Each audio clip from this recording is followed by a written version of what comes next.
അങ്ങനെ ഓക്കെയോ? അങ്ങനെ വിധി വന്നിരിക്കുകയാണ്. മുൻകൂർ ജാമ്യമില്ല, ഒപ്പം തന്നെ പുറത്താക്കിയിരിക്കുന്നു. അപ്പോൾ റിനിയുടെ ഭാഗത്ത് നിന്ന് വന്നൊരു പ്രതികരണം, ആ പ്രതികരണമാണ് അവസാനം ഇവിടേക്ക് എത്തിയിരിക്കുന്നത്. ഇത് സത്യം പറഞ്ഞു കഴിഞ്ഞാൽ ഇത് സത്യത്തിൻ്റെ വിജയമെന്ന് പറയും. അതായത് സത്യം എത്ര കള്ളപ്രചരണങ്ങൾ കൊണ്ട് മൂടി വയ്ക്കാൻ ശ്രമിച്ചാലും സത്യം പുറത്തു വരും എന്നുള്ളതിൻ്റെ ഒരു ചെറിയ തുടക്കമാണ് ഇത് സ്ത്രീകളുടെ വിജയത്തിൻ്റെ ഒരു തുടക്കം എന്ന് തന്നെ പറയാം. അതിജീവിതകൾ നേരിട്ടിട്ടുള്ള ക്രൂരപീഡനത്തിന് അവർക്ക് കിട്ടുന്ന ഒരു നീതിയുടെ തുടക്കം മാത്രമാണ് ഇത്. അവർക്ക് അവരുടെ സന്തോഷത്തിൽ ഞാനും പങ്കുചേരുന്നുണ്ട്. ഇപ്പോൾ ഇനിയും അതിജീവിതകളുണ്ട് എന്നാണ് മനസ്സിലാക്കുന്നത്. അവരും ഇതിൻ്റെ ഭാഗമാകണം, നിങ്ങളുടെ നീതി കണ്ടെത്തണം എന്ന് ഞാൻ അഭ്യർത്ഥിക്കുകയാണ്.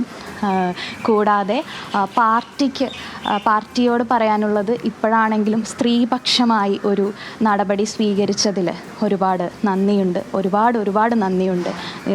നേതൃത്വത്തിന് എല്ലാവരോടും തന്നെ നന്ദി അറിയിക്കുകയാണ്. എല്ലാ അതിജീവിതകളുടെ പേരിലുമുള്ള നന്ദി അറിയിക്കുകയാണ്. അവസാന നിമിഷം വരെ കോൺഗ്രസ് സംരക്ഷിക്കാൻ വേണ്ടി ശ്രമിച്ചു എന്നൊരു ആക്ഷേപമുണ്ടോ? ഇല്ല, അതിനെക്കുറിച്ചൊന്നും ഞാൻ പറയുന്നില്ല. എന്തായാലും സത്യമേവ ജയതേ എന്ന് പറഞ്ഞതുപോലെ തന്നെ സത്യം തന്നെ വരും. ഒരുപാട് സൈബർ അറ്റാക്കുകൾ നേരിടേണ്ടി വന്നു. ഇതെല്ലാം ഉണ്ടാക്കിയ കഥകളാണ്, വെറുതെ പറഞ്ഞതാണ് എന്നുള്ളത് ഇപ്പോൾ കോടതി തന്നെ അങ്ങനെ അല്ല എന്നുള്ള ആദ്യ സൂചന നൽകിയിരിക്കുകയാണ്. അപ്പോൾ സത്യം പറഞ്ഞാൽ അത്രയും വിഷമത്തോടു കൂടി ഞാൻ പറഞ്ഞു പോയൊരു കാര്യത്തിൻ്റെ പേരിൽ ഒരുപാട് അനുഭവിക്കേണ്ടി വന്നു. അത്രയും വിഷമമുണ്ട്. പക്ഷേ എൻ്റെ സഹോദരിമാർക്ക് നീതി കിട്ടുന്നതിൻ്റെ ഒരു കാരണമായി, ഒരു നിമിത്തമായി എന്നുള്ളതിൽ അത്യന്തം ആനന്ദമുണ്ട്, ചാരിതാർത്ഥ്യമുണ്ട്. ഏറ്റവും കൂടുതൽ പറയാനുള്ള നിങ്ങൾ മാധ്യമങ്ങളോടാണ്. മാധ്യമങ്ങൾ വഹിച്ച പങ്ക്, ചില റിപ്പോർട്ടർമാരും ചിലരുമൊക്കെ വഹിച്ച പങ്ക് വളരെ വലുതാണ്. ഒരുപാട് താങ്ക്സ്, ഒരുപാട് നന്ദി. കഴിഞ്ഞ ദിവസം ഒരു സംഘടനയിലെ മറ്റൊരു യുവതിയും രംഗത്ത് വന്നിരുന്നു, പരസ്യമായി തന്നെ ഭക്ഷണ സമരത്തിനടക്കം ഡൽഹിയിലേക്ക് വരണമെന്ന് ആവശ്യപ്പെട്ടുകൊണ്ട് രംഗത്ത് വന്നിരുന്നു. അപ്പോൾ അങ്ങനെ സംഘടനകത്ത് തന്നെ ഒരു വട്ടം സ്ത്രീകൾ ഈ അനുഭവം നേരിട്ടിട്ടുണ്ട് രാഹുലിൽ നിന്ന്.